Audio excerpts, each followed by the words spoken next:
Good morning, good afternoon, good evening from whatever time zone you may be in. This is Off the Grid Podcast with Aiden and Jared. Gaining unauthorized access to the truth. And today we're going to be talking about, we're going to continue on with our time travel topic, but we're going into part 2. Mm-hmm. So if you haven't watched part 1, I would consider watching that because... Please watch part 1 because or you'll miss everything that we talked about up to this point. Yeah, because otherwise, you're not going to understand some of the things we're going to refer to stuff we talked about in part 1, so you definitely want to check that out. Yeah, it was a bunch of science stuff, which is pretty cool, actually. We had a lot of fun with that, didn't we? Oh, yeah, we covered a lot in part 1, and there was just so much things that we just, almost couldn't fit into part 1. Yeah, there was so much information that it was insane. We went into wormholes and stuff, we went into black holes and stuff, but I'm not going to spoil it for you. Watch part 1 if you haven't yet, and yeah, we'll get the best gist of it. So what are we going to talk about today, Joe, for part 2? Alright, we're going to be talking about some of the instances or occurrences, however you want to call it, that play into, different stories that came out about time travel. I'm sure everyone's heard of a different story or, a theory, whether it be a story that someone just made up, but we're going to talk about ones that are realistic or possibly could be real. Yeah. And yeah, this is going to be really cool. And we did some stories in part 1. My mind is still blown about the one, the lady in the car and the guy with the stock exchange. That was crazy. The dude that made, how much money was it?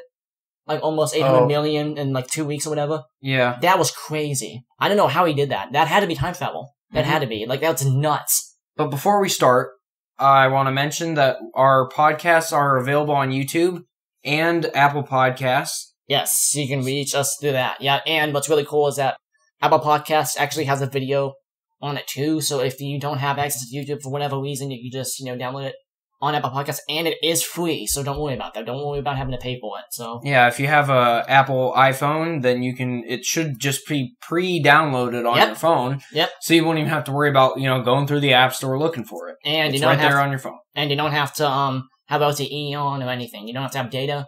So once you download it, you can use it in the middle of the Nevada desert if you want it. Yeah. So yeah, it's awesome. And yes, you could also leave us a review on Apple Podcasts, too. Oh, yeah. Let us know how we're doing. Yep. We value what you guys think. We want to hear your feedback, so yeah, please, and then don't be afraid to ways give us that we can improve. Yeah, don't be afraid to give us some feedback, guys. And comment on YouTube as well. YouTube is definitely a great way to contact us. Yeah. And you can email us at offthegridpodcast@gmail.com. And just to reiterate, my music is available on Off the Grid Music. So if you guys want to check out, as I said before, if you guys want to check out, my intro song, what we use, or anything else, my tracks are available on Off the Grid Music at SoundCloud. So you can reach us there. The link will be in the description. So yeah. Yeah, Aiden's posting new music all the time, or as often as he can. Yeah. I'm working hard trying to, It's one genre of electronics, so sometimes it's hard to come up with ideas, There's so many ideas rushing through my head. You get in a writer's block sort of thing. Oh yeah. Yeah, I've been in a writer's block for a month now, dude. I haven't even thought of anything. I'm gonna try to, but just, my mind you gotta start looking at different sounds that you can, manipulate and then make a song. Yeah, really it comes out of just different sounds. Yeah, you and me, Joe, just before we started, we were looking on a Windows, soundboard. I could maybe use that. That'd be kind of cool. Yeah, you can look at soundboards. Yeah, that'd be kind of cool.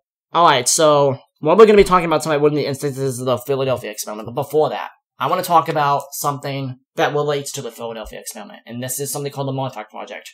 Mm-hmm. Now, the Montauk Project, in case you don't know, it started in it actually started in the 80s.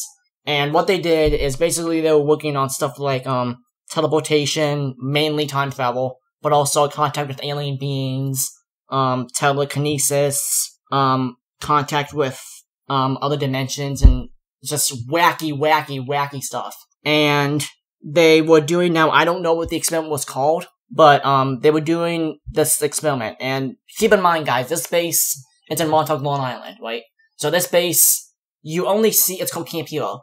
You only see the surface, right? But this base goes down for miles. They obviously don't tell you because, you would, they question you if you knew about it, but... And other bases like Area 51, Area 52, those areas, they go underground too. And Oh, they have, yeah, for miles. they have plenty of, like, square miles of, Oh, yeah. Mhm. of facility that they can use. Yeah, just the base itself of Camp Hero, dude, this Montauk base, the surface base is 280 acres, dude. Wow. Just on the surface, so you can imagine it extends down below how much, that's crazy. But, anyway, yeah, so they were doing stuff like teleportation and stuff, and, one day they were working on a, time travel experiment. Now, what they were planning to do is they didn't state their goals. Why would they? They were the government, obviously. Now, okay, first off, Montauk is a division of the CIA. I don't know if I already said that, but they're part of the CIA. They were a part of the CIA. They're disbanded now, but, what they did is that they were trying to figure out a way to time travel, to maybe change events that, they didn't like. Like, for example, Jared, what did you mention? You mentioned, Like maybe a war like Vietnam or something, Yeah. wars that were unliked by the general public. yeah. And the U.S. really realized, wow, we made a mistake even stepping foot into this war. Yeah, and we want to take that back. Or, Like, you could look at stuff like the World Trade Center. the They 9/11. 9/11. Oh, yeah, they had access to the future, too. Probably they could, They could, yeah. they could have, like, well, I mean, obviously it was before 9/11 happened, so they wouldn't have any That doesn't matter if there's idea. time travel. I mean, Yeah, if time travel, they can travel to the future, so maybe they stumbled upon it like, oh crap. Oh crap, We're this gonna is fix gonna this. happen. We need to warn or even stop it from happening. Yeah. Or the Watergate scandal. Mhm. That was another big thing. Yeah. But yeah. Yeah, so Montauk has got they did. They still do, because the CIA hasn't, they've classified some stuff, but not everything. Not even probably 1% they have classified. So they got their knees deep in mud. Like this stuff they don't want you to know about. But we are going to talk about it because it needs to be talked about. And, yeah, it needs to be talked about. So, yeah. Now we're going to move on to something called the Philadelphia experiment. And this is actually pretty interesting because it relates back to Montauk. And we will tell you why once we finish talking about the Philadelphia experiment. Now, Joe, do you want to see what, this is? Yeah, the Philadelphia experiment happened in the 1940s. What was it, 1943? Yeah, 1943. And they were trying to develop technology that they could basically mask the ship, and, their own ships from German ships, that they couldn't detect them on radar. Yeah. Well, now, at the time, radar wasn't really prominent in, prominently used. It was very new. And so, but the U.S. wanted to be one step ahead, basically, from the Germans, because the Germans were getting there. I mean, they're right behind them. Plus, they were our enemies. They were, the Nazis. They were really bad people. I mean, so yeah. Yes. It's like on the World War II podcast. But so they were doing experiments on it was called the, it was basically stuff with, electricity, trying to use electricity to cloak their ships and, electromagnetism and that kind of stuff. Yeah. Yeah, so, and they actually, I think they succeeded, correct? Yes, they were able to go, 30 to 70 seconds, they were able to cloak it. Yeah, well, before that we should mention that was the second test.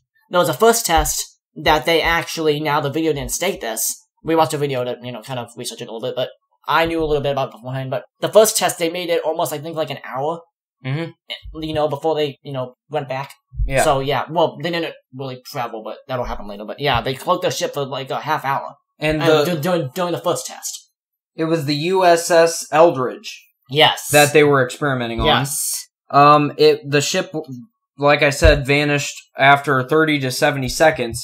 But it was only supposed to be invisible to radar. Yeah, it was still, it was supposed to still physically be there. Yeah, they just were... The actual physical ship vanished, though. Yeah. And that is creepy, because... That was like a mess up there. They weren't expecting that. Yeah, and what's crazy is that it only happened because the people... There was I don't know what happened, but they were, testing this technology, and all of a sudden alarms start going off, people running like crazy, and they flipped the generators off, remember? They sent the video, they flipped the generators off. And that's when it happened. That's because they were told if something... like that type of emergency was to happen, to turn things off. Yeah, which I don't know why you would not just let it run its course, because I think if you would let it run its course, it wouldn't have, went haywire. Yeah, it may not happen. Yeah, because remember, when you turn it off, they got electrical, even though they're shutting down, they still got electrical cords moving, to shut down. So as that was happening, it went and went somewhere. Yeah. So also, during the time it vanished, it ended up in Virginia for 10 minutes. 10 total minutes. Until returning to the same exact port in Philadelphia. Now, this is weird, because, Jared, if you want to back me up on this, it's awesome, but, the people on the ship say it was 10 minutes. But the port people said it was 4 hours that they were gone.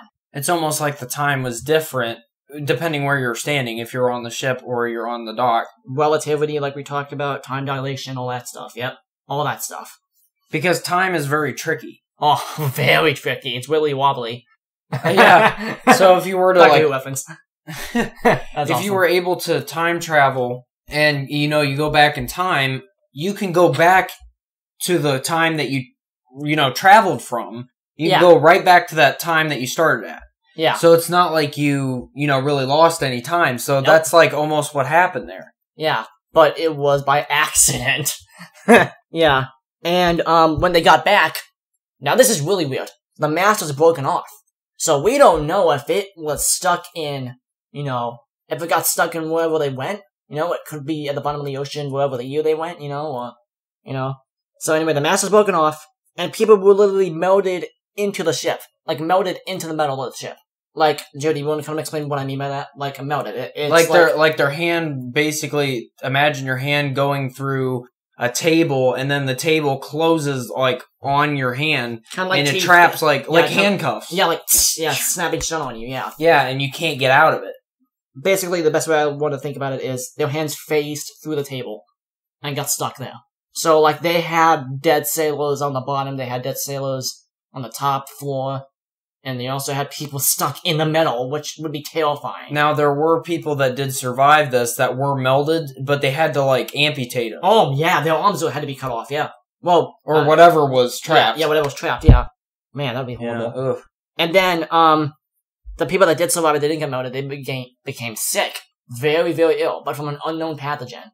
Now, we don't know if that pathogen came from that other dimension or something, I mean, I think it did, They had no idea what they were sick from. They had no way to treat it, But what if it didn't even have to be from a different dimension? It could have just been from a different time. Yeah. Oh, yeah. What if it was HIV and HIV hadn't been discovered yet or something?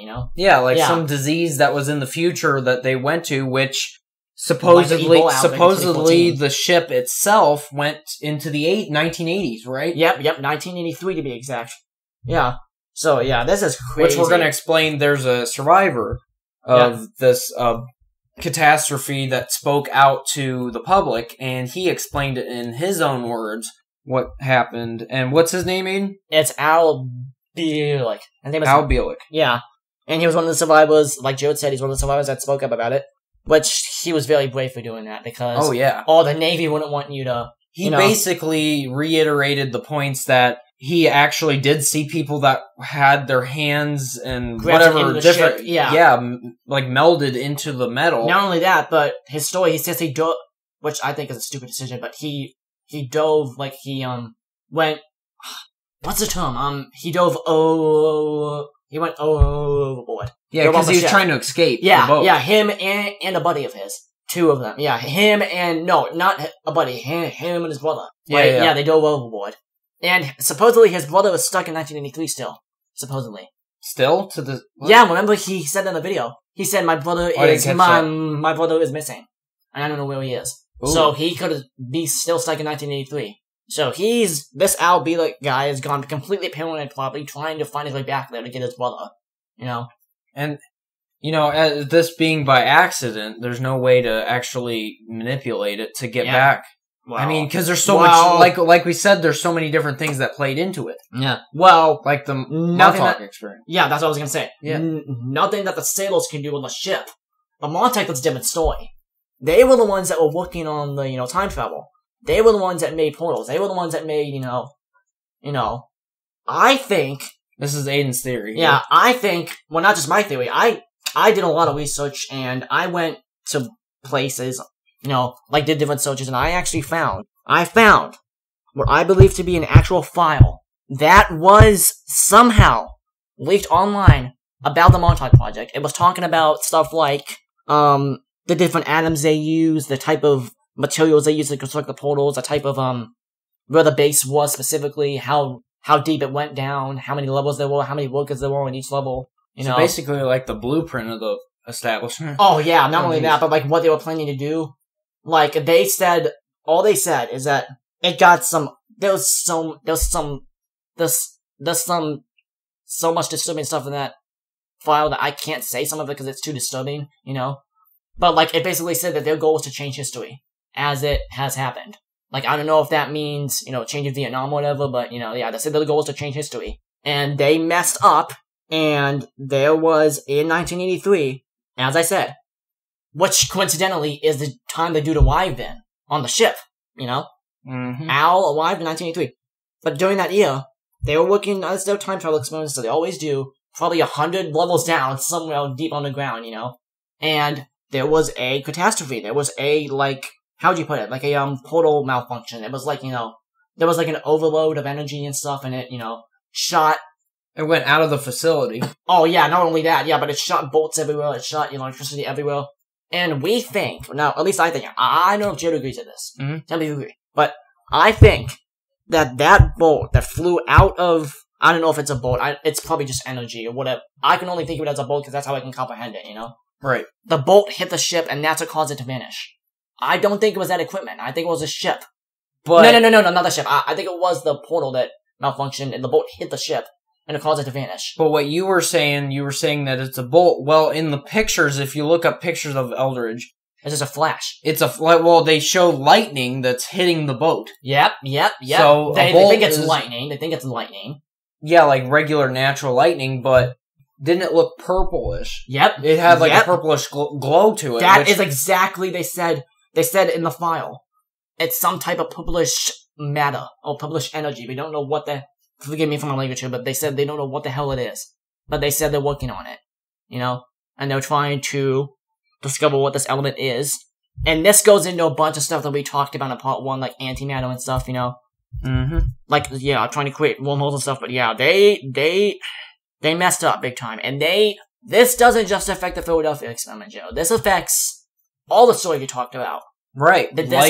Like the car one with the woman that was from a different time. Yeah. And those guys were driving down the road trying to talk to her because she looked distressed and, you know, they're trying to help her. But, you know, that explains like those time slips that happen throughout time. Yeah, the one with the bombing. The shipyard, what was it? Yeah, the shipyard bombing. Yeah. Yeah. And I didn't know so much about the dude with the stock. Yeah. That might just be a made up story. Yeah, there's a lot of them that have been debunked, but I don't think the Philadelphia experiment has been debunked, has it? Like, truly. No, I think the government has said that it happened. They won't tell us why, but they said it happened on some site. I don't know if they actually revealed it, but some obscure site I read say that they unveiled it, and they say that it happened. Now, Joe, tell me if you agree with this, okay? The CIA and Montauk, because they were a division of the CIA, obviously, like I said, Montauk is just gonna say, oh, it was a natural phenomenon, it was ball lightning, and it was, you know... Oh, they're gonna do anything to cover it up. Oh, yeah, they say, oh, it's just they were just optical illusions because it was far away. You know, you only think you saw the flash. You only think you saw lightning hit it, you know? And the people were melted into the ship because maybe someone was on drugs when they were, you know, maybe the sailors were partying, you know? And they were seeing this stuff, but no, this much detail from someone, no, there's no way. There was no way. Jared, like you said, you can elaborate more if you want, but you did today, you just said now. The government will do anything to cover up what they, you know, what they don't want you to know. Yeah, and we actually, before doing the podcast, we watched an interview like we were talking about with Al, and when Al was explaining his interpretation of the event, he explained he didn't have much emotion to it. Like, no, I mean, like he wasn't laughing or anything. He puts it from a very logical, computerized manner. I don't want to say computerized, but that's the way I can think of it. Which makes me assume, since he's not laughing, that that's not bullcrap. Yeah, you know? Because if the audience was laughing a lot, then they would think, oh yeah, he's just kidding. Well, the audience wasn't really laughing. They did laugh one, but that wasn't... That's because he paused. He got a dramatic pause and sit with his coffee, and you find them go pipe, but yeah. Yeah, but no, he was, and I could see the look in his eyes. He looked like, I don't know if it was just me, Joe, but I think he looked kind of scared talking about it, you know? I mean, he was talking like someone just murdered someone in his family, and he was trying to explain what happened, Yeah. How was it that Montauk was able to pick him up right after that happened? Why? This goes into me saying they caused it. They caused the ship to vanish. Why else would they go to his exact location and pick him up and his brother and a civilian that witnessed it? Which we forgot to mention. A civilian that witnessed it. Why? Why would they pick them up, in that year, 1983? Why? Yeah, why did... That's when the catastrophe happened. Yes, I forgot to mention. The catastrophe was a number 2 file. The number 1 file was just the blueprints, The number 2 file was like, oh, crap. I guess I don't know the exact wording, but it said something like, catastrophic failure. We need to abort the base. We need to shut it down. We need to quarantine it. We need to shut this down. And supposedly, now, I believe this. I don't know if Jared does. There was a lot of life out there in the universe, obviously, as you know. There's a lot of life out there that has Earth-like planets, so they think. Now, there was a thing in the file that said that there was actually something that came back through, and it wasn't human. They said there was said to be. Now, I might sound crazy, but this is what I read. So, I don't know if it's true or not. This is just what I read. I read on that file that there was a monster that came through, an alien being, whatever it was. And that when that came through, they tried to kill it, but they couldn't. So they shut down the base, they planted C4s or whatever, and they caved in the base, and it's been like that ever since. There is still people, air traffic controllers on the base. But for what reason? Why? The whole base is deserted, and supposedly the monster's down there. Still, we're looking for the scientists or something. It could still be down there. And maybe if you listen really hard, you can hear the wars. I don't know if you can, because it's miles down. It's probably on the bottom level, probably, But it's down there somewhere, probably wrecking stuff.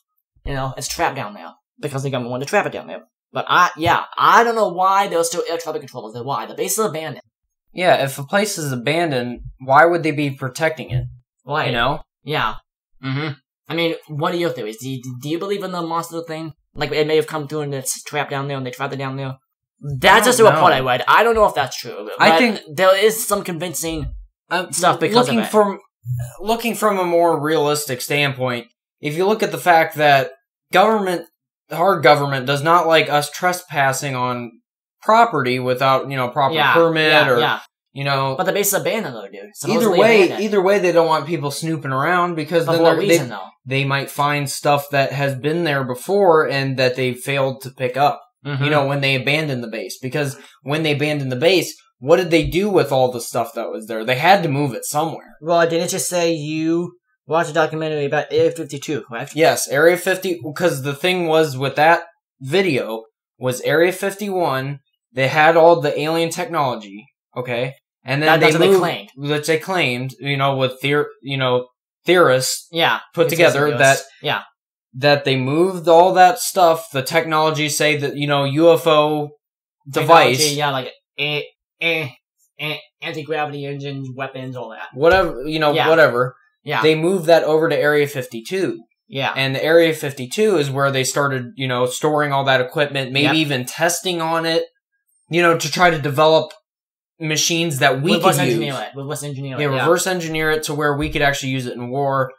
Yeah. And, because we do have laser weapons now. You know that, right? We can shoot down missiles with them now. Yeah. Where did that come from, Now, I don't think, I think that, this is just my mind running wild, that because this catastrophe happened at Montauk, or the space on Long Island, I think that Area 52 is just a storage place, nothing more.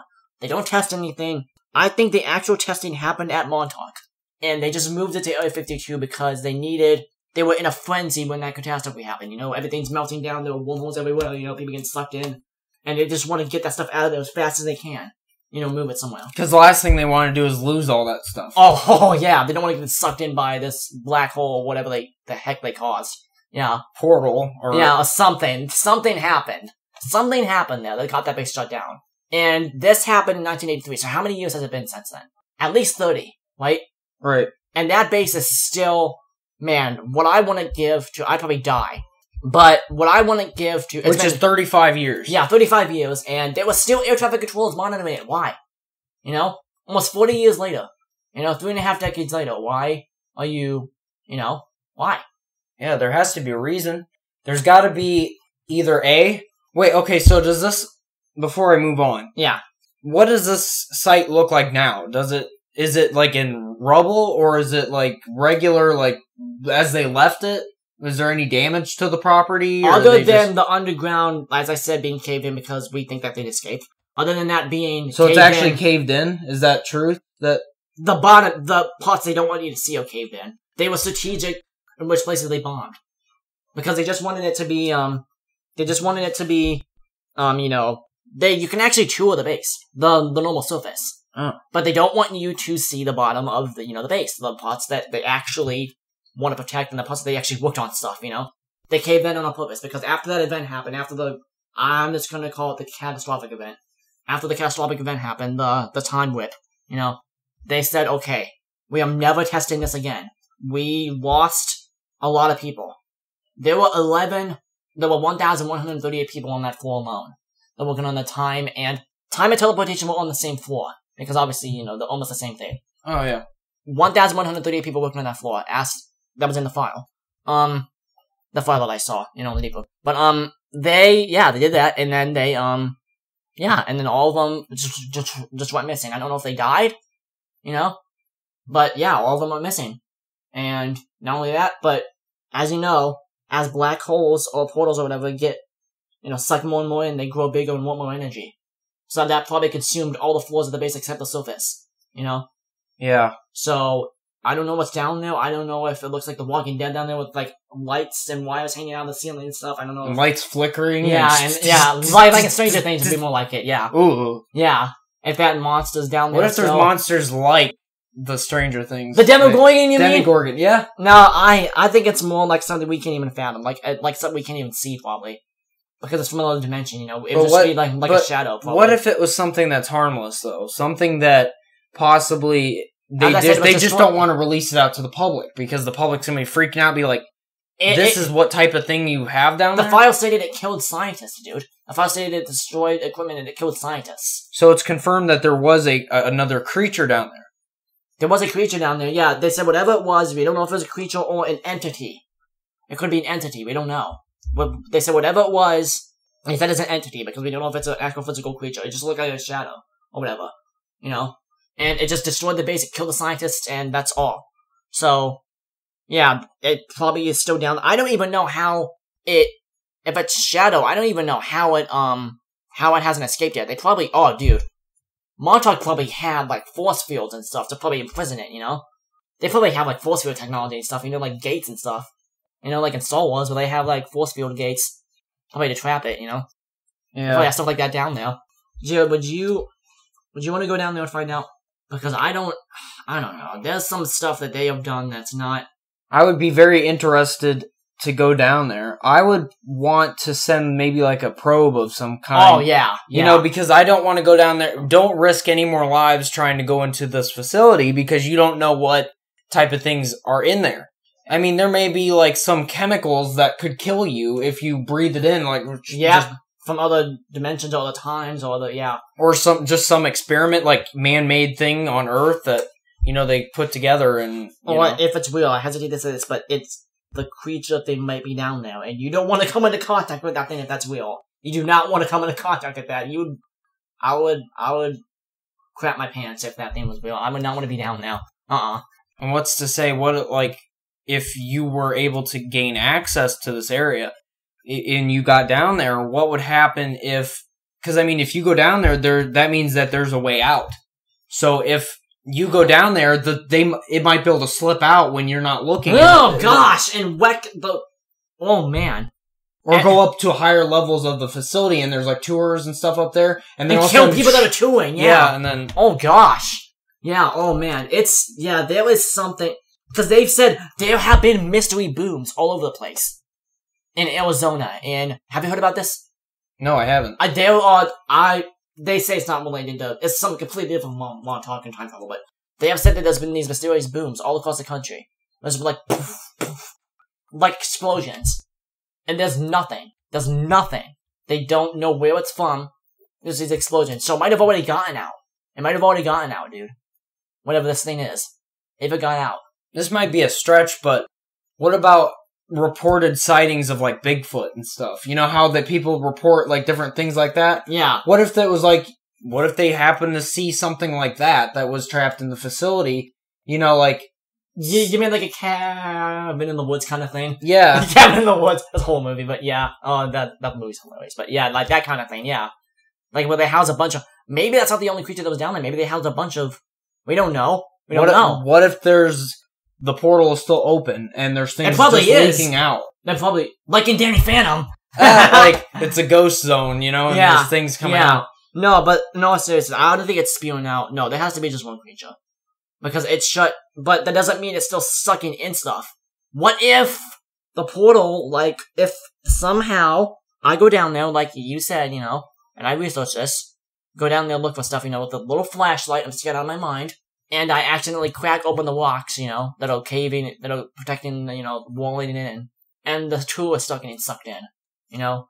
I just murdered probably everyone on this planet, and I don't want to be burdened with that, you know? They did something catastrophic. They did something very catastrophic. This can never be, you cannot fix time if it's broken. You cannot fix it.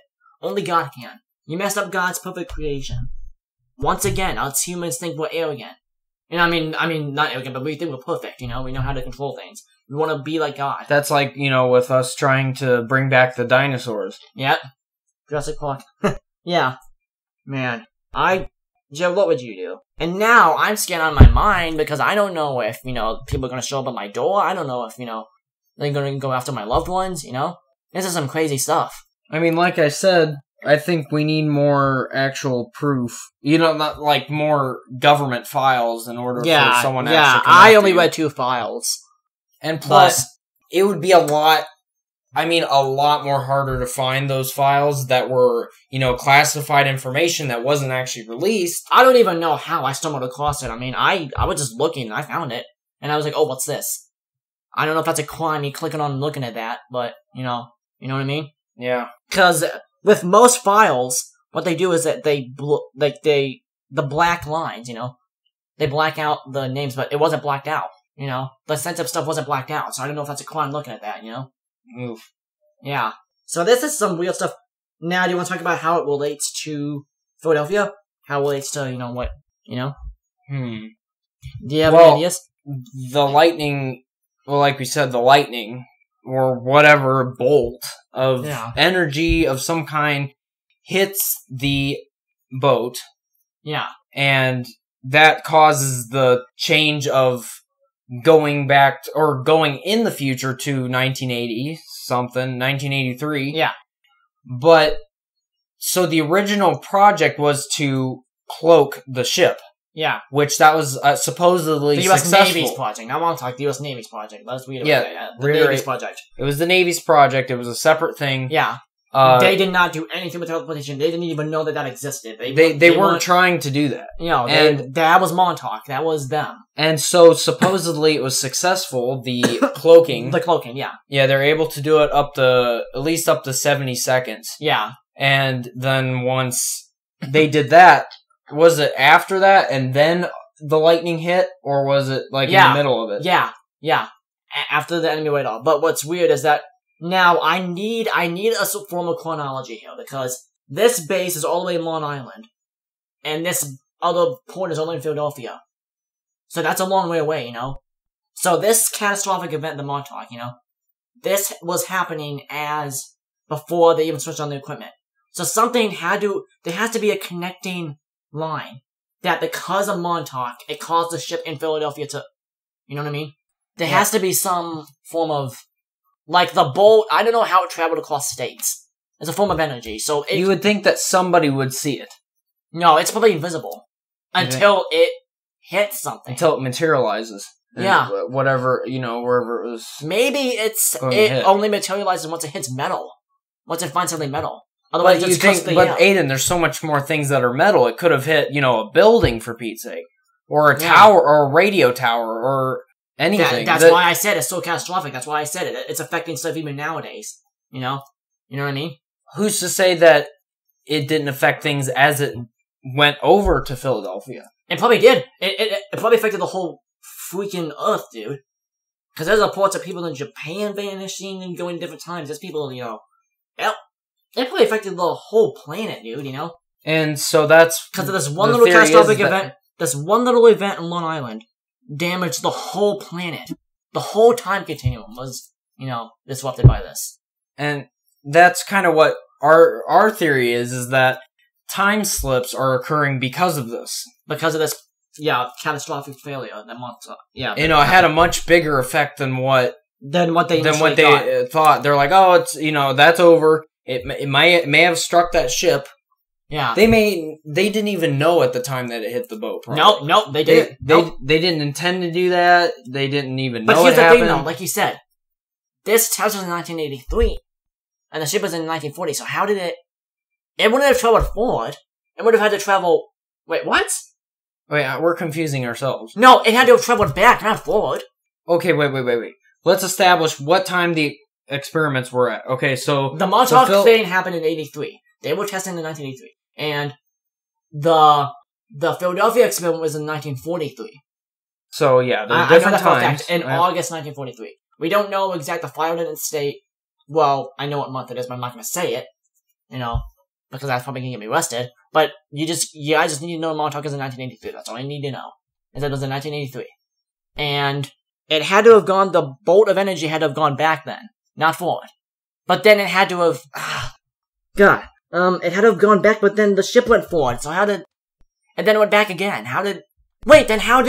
Okay, we should mention that, well, we already did a little bit, but we did mention that Montauk, it's also very mysterious because, as I said, Montauk literally picked them up right after this happened, as they were stuck in that time, 1983. They literally were standing right at their, feet, saying, hey, welcome to, this isn't, they took him to an elevator, and the elevator goes down, mind you. He said he went down, which, confirms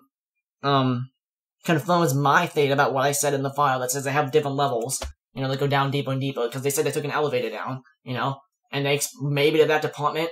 Now, here's what I don't understand.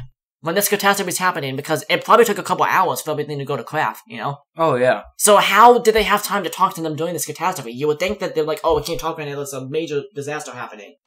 How did they have time to, maybe they took him to the surface of the base, and they didn't even know that anything was happening down there. They probably just took him to an office, and just said, hey, well, what happened? I mean, considering that the Montauk stuff that they were experimenting on was time travel and teleportation. And telekinesis. And contact with aliens. Yeah, that kind of stuff. Since they were doing that kind of thing, maybe somehow they figured out, okay, well, we figured out how to time travel, but we're going to shoot this back, see what happens. Maybe they intended to hit something, but they didn't know exactly what they were going to hit. That makes it even more sinister and more, But the reason... Wait, Aiden, do you understand... What was the reason why they shut down the base? Why did they abandon it in the first place? Because of the event. That's why they shut it down, dude. Because they didn't want... They didn't want it to hit one of the Navy ships. Not only the Navy ships, but the whole world, dude. Remember, it's time. It's not... time exists even way out in the universe, So it could have affected the whole planet. Well, it did. Because that stuff is happening now, but... Yeah, maybe they intended only to hit one thing, not for it to... That Navy ship. Yeah, and not affect everything else as it went. The ship were the guinea pigs. Yeah. Yeah. Which is definitely wrong, that they did not tell the Navy that they were doing these types of testing, they didn't get approval. They don't need approval, they are the government. I mean, they are the CIA, dude. I know, but they should... The CIA. I know, but they should be able to communicate and be like, hey, we're doing this experiment... Don't worry, we're just gonna zap your ship and you're not gonna get hurt, everything will be fine. I mean, that's like if you're doing a product, like, say, like medicine or something, you're doing an experiment with that, you're like, let's test this out on a human and see how it does. You know how they test it out on animals, like the medicine? Yeah, they don't need to because they're animals, but well, they don't need to. They test it out on humans, and then what if that human died? Like, 1 or 2 humans die from it. Yeah, like, we're not gonna use this. We're not gonna use this. So, or they get shut down for not, for killing a human being. Or a third and way more sinister reason, I hate to say this, but they turn it into a weapon. They get that would be even more sinister if they, this could kill. And, that gets the cogs turning. And instead of shutting it down, they turn it into a weapon. Which would create biological warfare and stuff like that, And going back to moving things across to different bases and stuff, I kind of wonder where this equipment is now. Yeah, because, supposedly they moved this equipment. Yeah. Theoretically, they moved it somewhere. Yeah. Where did they move it? They moved it from Montauk to somewhere. Because, like Aiden was saying, I watched that TV show. there is mainly about UFOs, not so much about time travel, but it was about UFOs and how they got technology in order to shoot down UFOs. Basically, those are cool.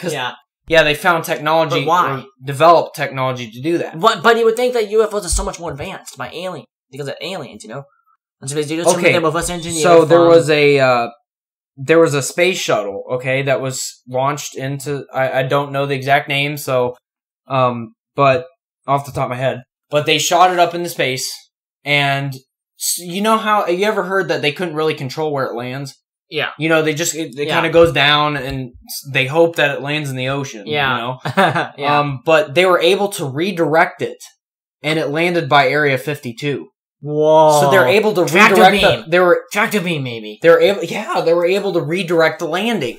That is crazy. That just blows your mind because supposedly they can't redirect anything, let alone a freaking space shuttle. Yeah, so why did it land by Area 51 or, you know, 52. Area 52? So, whatever you want to call it. Yeah, I think it was Area 52. Yeah. But yeah. Why would it land by Area 52? Like, out of all the places was it a TR-3B? You know what a TR-3B is? No, I don't. It was those black project. This is also sensitive. They haven't revealed it, so I'm making trouble for this as well. Oh god. TR-3B is a black project aircraft. Okay, have you ever seen pictures of those triangle UFOs? Oh, yeah. That is the TR-3B craft. Some people say, that it is reverse engineered from alien technology. Like those stealth fighter jets that are able to cloak themselves in air, basically go invisible. Have you seen the planes at the bottom with like the 3 circles and like a triangular shape? Mm-hmm. And that's what that is. That's the TR-3B craft. It's a very top secret black project craft that still has not been declassified. The government says it's fake, and it's not real, but we all know it is. Yeah, they basically reverse engineer the technology found from UFO crash. You know, they get that technology, bring it back. Like I said, my theory is that they start working on it at Area 52. Aiden doesn't think that. He thinks that they just store stuff there. But yeah, I think it's Montauk, but I mean, I think Area 52 is still used today. Oh, yeah. Oh, definitely. Oh, let's put out 2 or 3s together. Maybe Area 52 and Montauk all a friend. You know, like the buddy. I mean, like I said, the equipment had to be moved somewhere. Yeah. I mean, what other facilities maybe are there? Area 52 are their friends, you know? I mean, maybe theoretically, there could be an Area 53. An Area 75, you know? You know, I don't know. Yeah. You can make up random numbers and say it, but there could be other areas that have these facilities. Oh, no doubt there are. Like, there's one in Ohio. White Patterson. And, White Patterson Air Force Base. Where supposedly they moved the Roswell crash ship. And the autopsy of the alien. Is that Rootstown? No, that's not Rootstown. I'm trying to think what the, You've heard of White Patterson. Patterson. They have a base. Remember an air base? They had an air base there. That's White Patterson. That's what I'm talking about. Because the reason why they had they had an air base because, you know, it's more cloudy in Ohio, so the thought was that it would protect it would protect the base more. Did you see that video of that craft that was moving with the clouds? There's a video that's put online of we don't know what the heck it was. It looked like an alien craft. But it was moving with... Oh, it was in Ravenna. Yeah. I think that was where the base was at, Yeah. And this wasn't in... This is near White Patterson, what I'm talking about. But, it was literally moving with the clouds. Like, it went behind the clouds, it vanished, it came back, and it was just phasing in and out of existence. It was weird. Oh, remember that one story that we, I guess we're gonna call it a story, but it was that one guy that was, flying by that base. Yeah. Remember he in a biplane? Yeah. And he got turned around. Too! Oh my goodness! Because remember, what did that happen during the 40s too? Wasn't that during World War II? Every one of these stories that we talk about in Part 1 were doing in the 40s, dude. Why? Every one of them. Yeah, why? Because Montauk happened in 1983. What? Catastrophe. What the heck? How is there a connection with 1940s with 1980s? Why? What's that connection there? That's over how many? Let me calculate real quick. How many year difference is that? 1980 and 1940. That's like what? 1983 minus 1943. 1940. Yeah. That's a 40-year difference. That's a 40-year difference. Why? 4-decade difference, and yet they're linked somehow. Ah. Why? Why 1940? Why? Oh. What? Oh my gosh, I have a theory. Another theory. Alright, let me hear it. Atomic bomb. Atomic bomb. Atomic bomb. Okay. I'm just gonna say that. Explain. They didn't want a whole nation wiped out by the atomic bomb. They had the technology. They could have had the technology to end World War II like that without having to drop an atomic bomb and kill millions of people. They could have just went in with their laser guns or whatever and just zapped everyone. Every soldier and, just... That reminds me, in that TV show I was watching, there was witnesses, that you're allowed to go pretty close to the base, but... Yeah. The base is huge. Area 52 is bigger than Area 51. Oh, trust me, I've done my research on Area 52, trust me. I've done my research. Okay, so there was this guy that's a UFO, researcher kind of guy. UFologist, what they're called. Yeah. And he knows Area 52 like the back of his hand. Oh, yeah. And I do too. And he, I'm proud of myself. so he was there with, a bunch of buddies or something in a car. So they were going up, it's like a mountain. There's, a lot of hills, okay? Yeah, man, we're gonna find out the truth, man. So, a couple times they were going up, and they would get questioned. Do you know why? There was. Well, were the people in officers? No, were the people in trucks? Were they white pickup trucks? I don't remember. They are called the camo dudes. They were at 51. They are in these white trucks and in these white pickup trucks. And what they do is that they wear sunglasses. They wear military gear. I've seen videos. They pull up to the base and they try to break in or whatever. And there's these huge F-150 white trucks stationed on a hill, and there's this water and they go, and they just go at 100 miles an hour, pull right up to their faces. And they say, "You get out of here right now before we shoot you." They spread their legs open, they do a pat down, and they say, get out of here before we, have to call authorities before we kill you, Oh, well, these people the people that I saw, and they all hired guns, and not even part of the military. They all paramilitary, if you know what that means. I don't know if they're hitmen or whatever, but they're like, why would you hire paramilitary to do your work for you? That's what I'm wondering. So anyways. Yeah, that's Area 51. That's Area 52. Area 52, at least from what I understand, these officers, whatever you want to call them, they came up to the people that were just, observing from a distance. They weren't up next to it. No, like these idiots. You can't really get up right. Sometimes you can get up next to the fence as long as you don't get caught. Oh, the dude that's on the video actually licked the fence. Ew. He licked the sign. Yeah, it was seriously, he took the sign and tore it off the fence. Oh. Yeah. And ran with it. What an idiot. So these guys came up and they got out of the car. They had body armor on and they had this is Area 52. Yeah, this is Area 52. They had large guns and they're just they asked them nicely, please leave the premises. This is the government property. Those aren't camo dudes then, because camo dudes cost. They cost a lot. They're get the out of here. They don't mess around. The dudes Area 51. They don't mess around. They, they're not as nice. This guy that, comes to this place often. Obviously he studies the place, but trying to find a way in. He doesn't let this stop him. If they tell him you got to leave, okay, they leave, but then they come right back. A little bit later when they're gone. Couple weeks probably, yeah. Yeah, and so if you go on the border of the fence, which they recorded this on video, they go up to the border of the fence and there's signs that says caution. Lasers in use or something. It's what? What the hell? It says caution. Have you ever lasers? Do you ever drive down the road and be like, oh wow, mom, look, a caution, lasers in use? No, maybe they mean lays, no, it's lasers. No, they literally have a picture, an image of a laser, like a red laser, like a Star Wars laser. Yeah, like a pew pew pew pew. Whoa, what kind of thing? So was it? You know what I'm talking about? Right? The laser with the scope that they have. Being traced and they have, laser sight, Yeah. So it's not laser sight. No, they're talking about technology, weapon. Like an actual gun or... Oh my gosh! Of some kind. What the heck?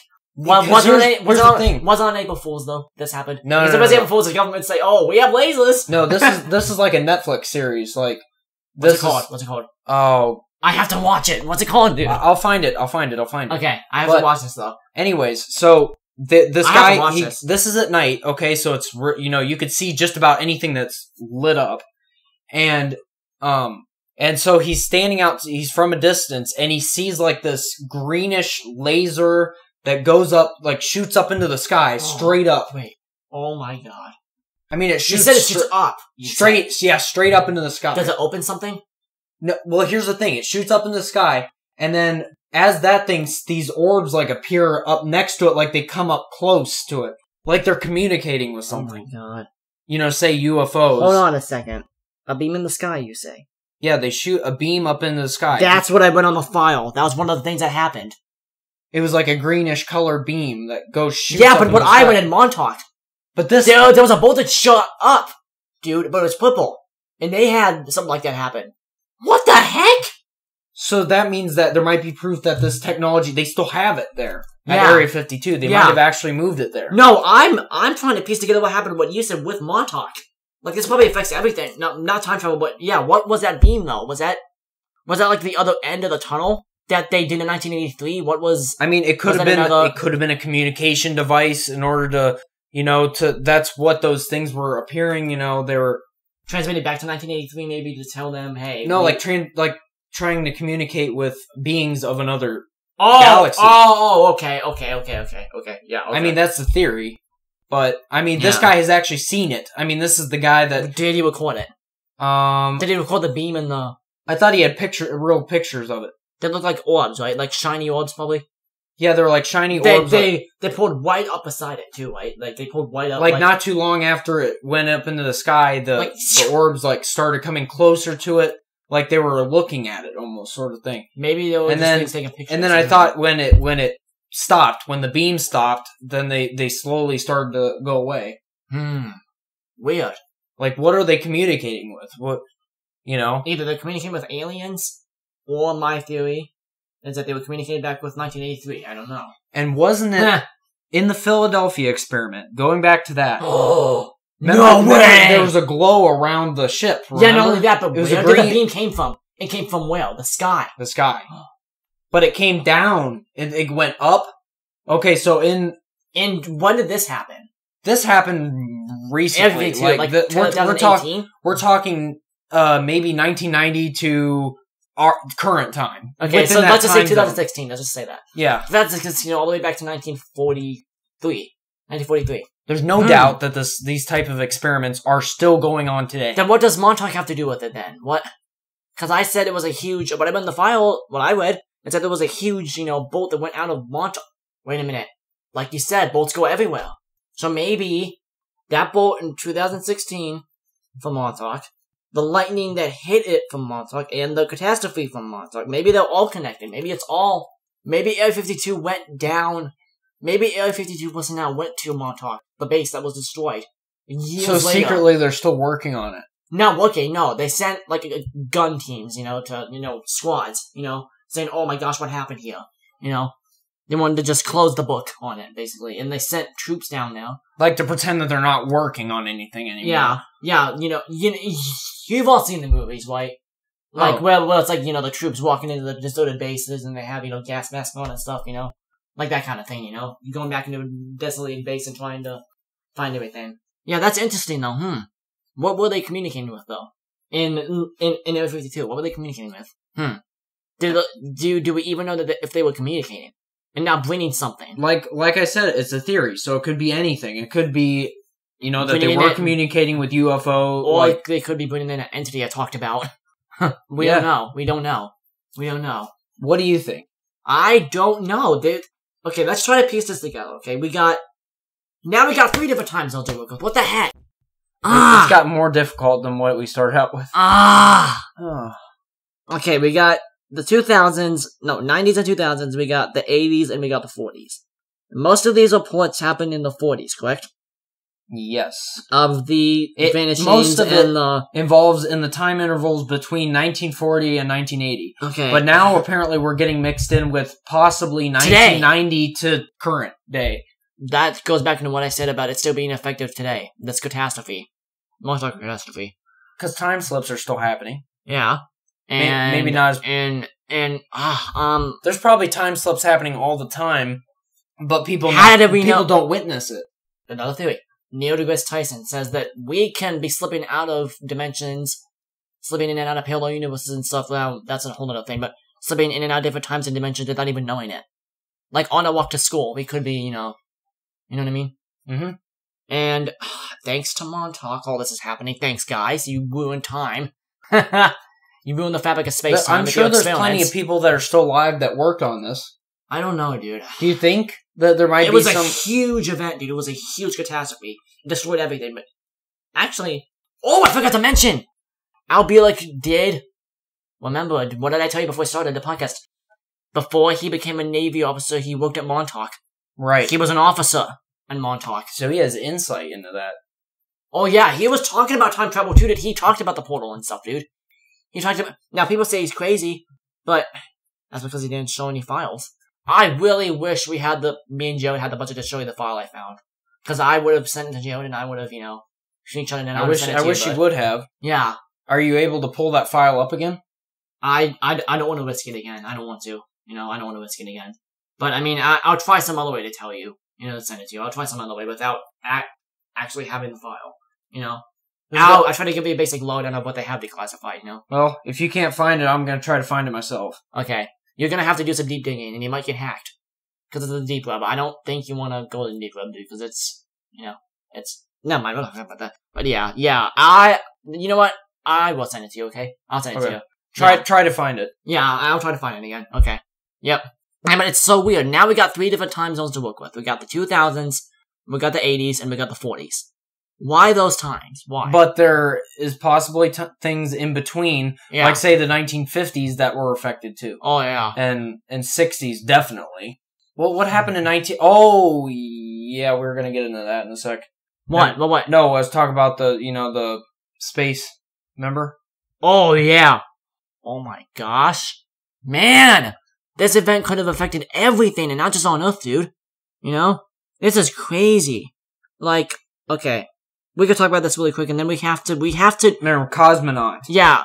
And then I really, before we finish up tonight, I really want to try to create a cohesive, timeline. I really want to. I really want to try to piece this all together. Alright, let's start working on this now. Okay, let's do this, okay. We got 2000s, we got 80s, we got 40s. Okay. The experiment happened in 83. Everything went to crap. It released portals or whatever, and it struck the ship, and it got teleported. But then the ship, they were able to get the naval ship to actually go incognito, and then after that happened, and then it teleported to the 1983. And remember, Al, he jumped off with his brother onto, he thought he was jumping in the water. And he ended up jumping on a platform, or dry land. Dry land, it was at 2 a.m. And it was in 1983, right? Yes.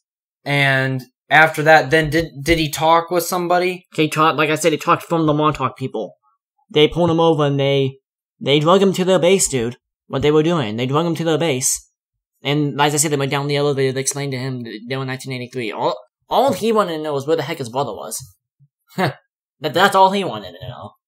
But the question is... with all the technology, Montauk says, we don't know what happened to him. You can't find him. Really? His brother, yeah. Montauk, you can't find his brother. Seriously. With all your technology. Wait, okay, so... Oh, okay, I understand they have a major crisis going on then. But didn't Al go with his brother? Like, follow him? They dove off together. Yeah, no, but where they ended up in the facility, but then something happened. I think when his brother hit, he got transported somewhere else. I don't know. Like, it was... He got separated. Yeah, separated. But let's just say he got separated. So did Al then go back on the ship, and then that's when the ship went back? Yeah. What I think happened is I think Montauk sent him back. Him and the whole crew, And because they didn't have... They only had cloaking technology. They didn't have... Wait, so how long... Okay, so there was a confusion with the time difference. Because 1983, they said 1943 was 40... No, they said with the actual current, 10 minutes. Oh, 10 minutes and 4 hours. 4 hours, yeah, okay. Okay, so... Okay. Yes, so, in 1983, when they were on the land and they were in their facilities there, how long did he spend in the facility? Like, how many... Was it hours? Was it minutes? Was it years, even? We don't know. He could have spent years there. We don't know. But let's put it in the terms of hours. Yeah, okay, yeah. Okay, so say that 4 hours was the time he spent in the facility. Yeah. But 10 minutes was back in 1940. 43, yeah. 43, so... Yeah. Okay, because that... My mind is... Why isn't your mind in knots, dude? Yeah, so he spent 4 hours in the facility, theoretically, and then say that they sent him back on the ship and his crew members, and then when they got back, it was only 10 minutes when they were gone. Only 10 minutes had passed. Only 10 minutes has passed in 1943. But then how does that affect 2016 then? And then... How does that... And then... no, let's just forget about that for now. We're gonna work on one thing at a time. So then when they get teleported back, that's when the illness happens. Illness, and people were melded into, their hand melded into the ship. So they messed it up sending them back. They killed them! Wait, they weren't killed and they got transported. They got killed and they were sent back. Did they deliberately kill them? Oh my god, did they deliberately kill them? Or it could have just been a pure accident. Be like, alright, well, they tried to send them back and then something happened in the... I don't know. The sailors, though. Did they... Because the sailors that were there were generals and stuff. They weren't the people that were killed. They were generals. They were high-ranking officials in the Navy. But, I mean... I'm getting way too deep into this. My mind's thinking that they killed them on purpose, and I don't know. That's probably by accident. Hey, I like this, though. We're starting to get, like, a timeline here. Yeah, okay. Okay, alright. Okay, now, do you want to move on to the 2000s, or do you want to stick with this 1940, 1980s thing for a minute? Stick with it for a minute, but we gotta figure out how current time connects with 1980 and 40s. As you said on the show, do you know this dude's name? You can't think of it to save your life, can you? Wait, who? The dude you saw on the show, when he saw the dude that saw the beam. Oh, I don't remember. I didn't pay attention to his name. I was too infatuated with what was going on with the story. So I was like, you can't remember his name to save your life then. Oh no, I'm horrible with names. Okay. But the thing is that... Then I'll probably be able to do a couple searches at home and find the guy's name, probably, I'll probably be able to find it, and then I'll tell you, but... Yeah. All I know is that this dude, did he work in the military, the dude that saw this? Or was he just a... He was just a researcher, so he researched these... He was unidentified flying objects. Okay. So he wasn't even into time travel or any of that. No. But somehow he has to be linked with it. With what's going on. Yeah, he's a witness. Yeah. So let's go back to the timeline. Okay. So, after the ship gets sent back to 1943, but during that same exact time that the ship got struck, brought to 1983... during that time... Okay, during the time... It also showed up in this bolt of lightning. Oh my god! So at the same time as 1983, it also showed up in 2016. Wait, no, the ship did not show up in... How do we know? We don't know. We don't know. I mean, it could have been cloaked. For all we know, it could have. I mean, we don't know for a fact. Like it could have spent a half a second in 2016 and then went But we know, we almost... Maybe the two orbs are parts of the ship that flew off. And they got attracted because it's magnetic or something. I don't... Who's to say that, in Area 52 that they don't have parts of the ship there? Oh, they probably do. They probably have the whole freaking control room where the whole mast fell off or whatever. Okay, let's solve that first. I think the mast... This might sound stupid, but I think the mast is the key to solving this. Where did the mast end up? Because I was just saying in the very beginning of this podcast. Man, how long has this podcast been? Man, it's been long. But hey... We're good. Yeah, no, I'm not saying stop. We're gonna take time with this. We're gonna solve this. We're gonna solve this mystery. Anyway. White, my mind is in, dude, your mind is, shot, right? Mm. Your mind is in complete knots. Oh my gosh. Okay, like I said, let's work on the timeline, okay? Where did the mast go? Because, as we stated before in the beginning of the podcast, it broke off. And where do you think it went? We have to determine a time out of these three. Did it end up in the 2000s, the 80s, or the 40s? Where did it end up? The parts of the ship, you're saying? Yeah, the mast in particular, first off. Where did it end up? What time do you think? Let's just come up with the winning of any of those three times. So just say this. I don't know the exact year they were doing that one experiment with the laser beam shooting it up into the sky. But say it was 2016. Okay. Yeah. They're shooting it up. What's their purpose for shooting it up into the air in 2016? Was it to communicate with UFO, some beings from another planet?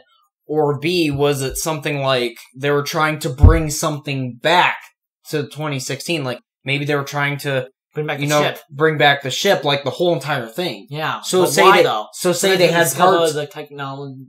Say it was lost. You wouldn't need the ship then. You would need the base.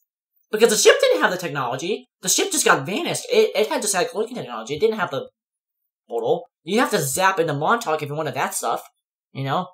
So why the ship? Why didn't they focus on Montauk? You know what See, I mean? I Because I said the thing happened in Montauk. The thing that kickstarted all this was in 83, remember? Okay, that's what we know for sure. That's a point we can start off with. Is that this whole event happened. Let's forget the 40s and the 2000s for a minute. Okay. All we know is that this started in 83 with this Montauk catastrophe. Remember me telling you this, you know? So that's a starting point. That happened. Now the thing is just piecing this all together. Yeah, so F-52 wanted the ship made. Maybe they did. But why though? You know? Or maybe they were just trying to communicate with aliens. It's just, oh my god. It's just weird. I find it weird how the planes have the same technology with cloaking as the ship does, but 1940s. We're talking, what, 40... Oh, no, the 2016 to 1940s, probably like 80 or 90 years now. Aiden, technology was so advanced back in the 40s. They were able to cloak a ship, and now we're figuring out... This is kind of scaring me, actually, jeez. Because we had the technology to cloak an actual ship. I mean, not very good, but, I mean... Now we're cloaking, planes. Maybe even entire bases. More efficiently. Yeah, mind you. We might be blending in with the freaking environment. Jeez. And the TR-3B craft? Yeah. That I told you about?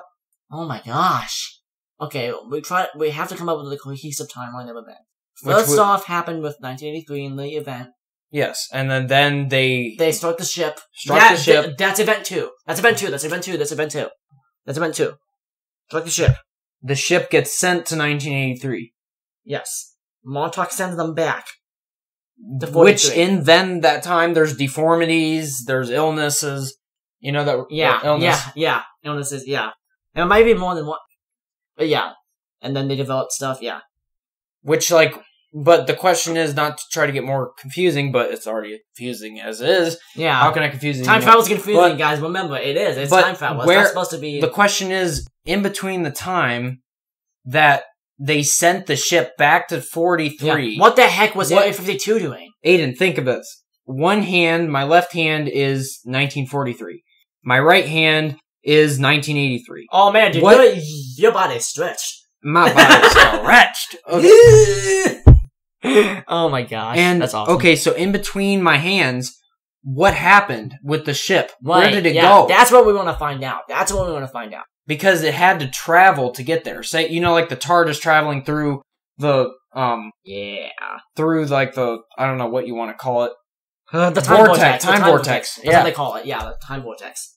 Yeah. So, where did it go? Because there had to be some illness. What caused them to meld with the ship? That, we don't know. And the illnesses, we don't know. Where did that come from? It would really help if there were more than just one civilian that witnessed it, you know? Yeah, that would really help, you know? Oh, I'm sure there is. We gotta do more research. Yeah, there probably is, but they will shut up, you know?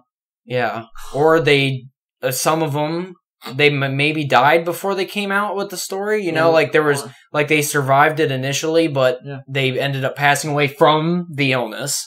That they received. Or, like me, that I'm scared of my life, or they got killed deliberately. By the government. Yeah. CIA, why can't you just declassify all this? Montauk, why can't you just tell us what happened? You know, we're not gonna, because of ISIS and stuff, probably terrorism, you know, they would find out too. If they posted online, they would find out too, so, it's just, okay, we need to come up with 2000s, 80s, 40s. How does that, We got, okay, how many events did we name? 4, right? 3 out of 4 events. Okay, 83, that's one. No, I mean, what happened? Event happens. Ship gets struck, ship gets sent back, dude sees beam. That's 4 events. Okay. But they're connected somehow. Yeah. I know I am the one that brought up the thing with the beam being connected, so I mean that has to be connected somehow. Yeah, that has to be the same technology that they used at Montauk. Yeah. To hit the ship in the first place. So it's still God, around my today. brains are not. God. Oh my gosh. It's just because there's so little information to work with. You know? The only thing we can do right now is theorize. Yeah, okay, so what do you think happened? Let's just blow this out of the water and just come up with the story. Okay. Let's just think of what happened. So we already went past, all about the ship getting struck and getting sent back. Wait a minute. But wait, hold on, you finish your thought first. Okay, so after the ship, 83 gets sent back to 43. things start to progress as normal. You know, but at a much more rapid pace. Technology starts to progress faster at a much more rapid pace. Remind you. Because if you think about it, before 1943, things weren't moving as fast. No. Yes, that, and the dude, Al, probably saw some of the technology they were working on and passed it on to the 40s people. And then they started to develop more stuff.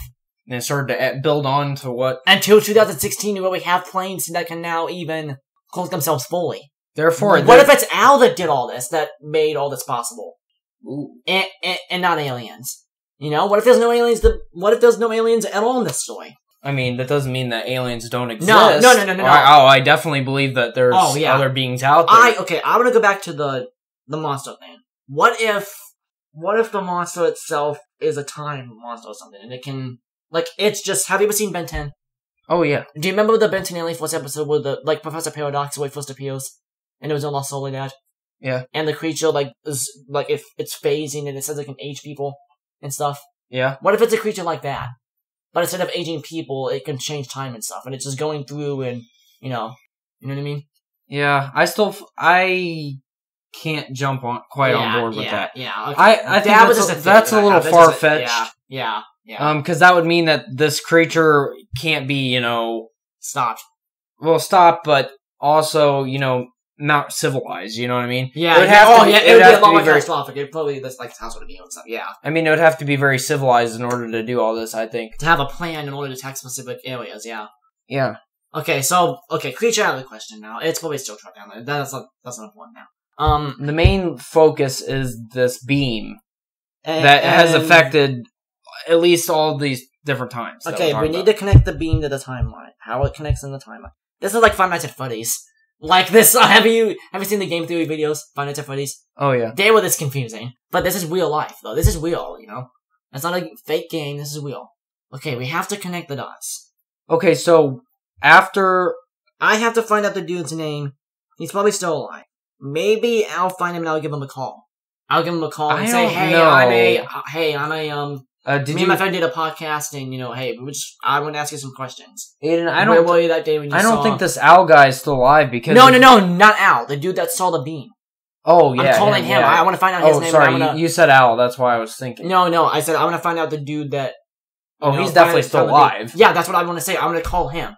I'm going to make a call and say, hey, dude, or email him. Yeah, what did you see? What did you, Because who knows? We might be able to get some actual information from him. Yeah. And hey, I saw this, and maybe we watched your show that you were on Netflix, and we do a podcast. Contact him, and we're stuck on this timeline, and we think that we are on something big.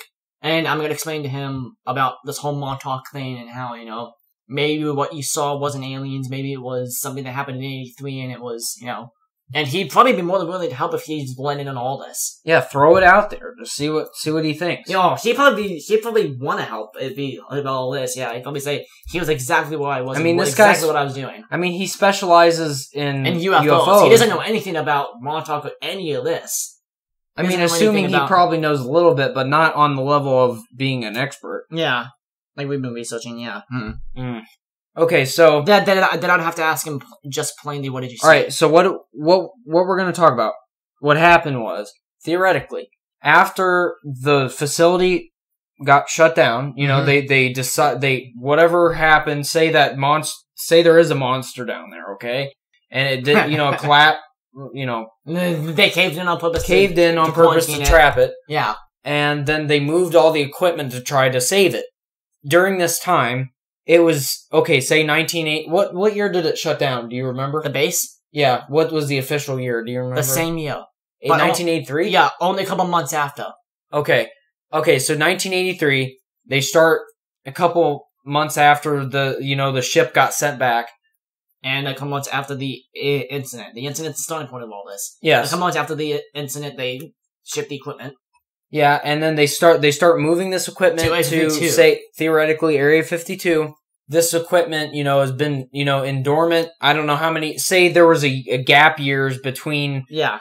When they storage. Yeah, they put it in storage. So maybe they started using it in 1990. Yeah. Or late 1990s. Yeah. Maybe into the 2000s.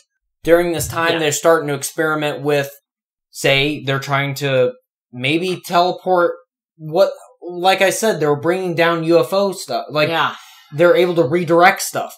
So what if this beam, like I said, Aiden, it was able to redirect the ship back to its time? They could start bringing actual things down. What was this an interesting story has now turned into an obsession and trying to piece it together with everything else. Because I told you first up before I told you about this, you probably just thought, oh, it was a UFO, or it was a space shuttle that went down, That's what you thought, probably. No, I think it was a ship. Like, they were bringing it wasn't a space shuttle. Cover up.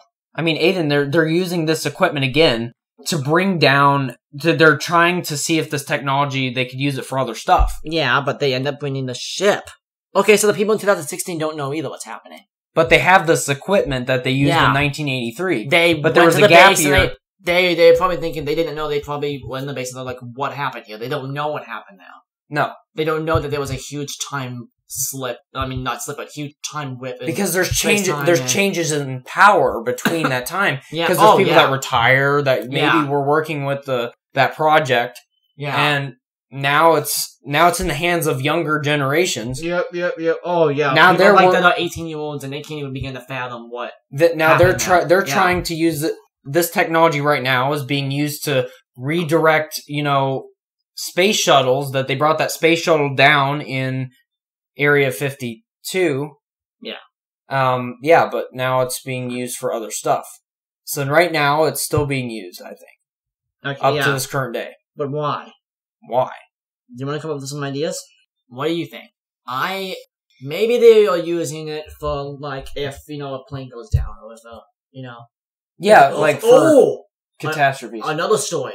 There have been a lot of fighter plane crashes recently. There have been planes whose electrical equipment have gone haywire. My grandma has told me about this. There have been planes that have been going down and pilots have been dying. Planes just suddenly fall out of the sky.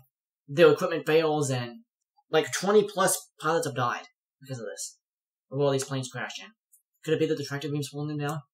I don't know. Could it be that, I hesitate to say this, but is Area 52 bringing these people down? It's only 20 people. But what if they're... Could it be that these 20 people know what happened in 1983 and they are bringing them down? In these planes and killing them in plane crashes? So... We got another event now to... And another thing with the pictures, they're showing, if I remember correctly, in the show that I watched, it was a green, retractor beam or something, something of that kind. And if it's green, I was meant to but the one that was used in 1983 was purple. So what changed? Maybe it's used for a different purpose now. No, they changed the technology. Now it's used to bring down other stuff. No, I think it's not used for. I think it's just that. I think it's more in the sense of direction. The green is the exit portal. The purple is the enter portal. The change color to letting you know that hey, we're arriving. Because the ship in 1943 was turning green, then it vanished, right? Oh wait, yeah, it turned green. So how does that work then? So maybe the green is the enter and the purple is the exit.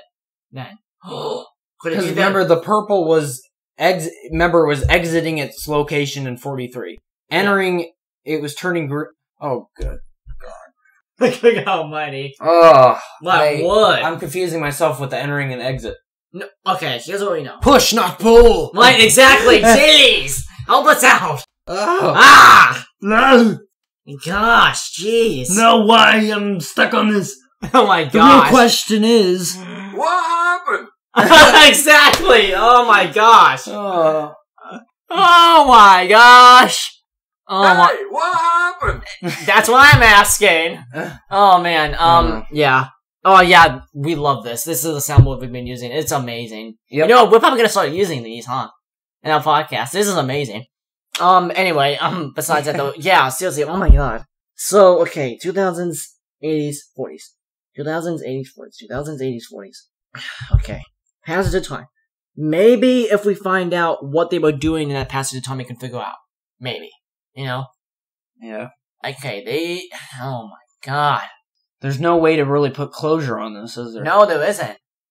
Because there's so many different possibilities. Wait a minute. The people from the shipyard bombing, they talked about previous in part 1. They were what? What were they? They were German journalists. right? I think so.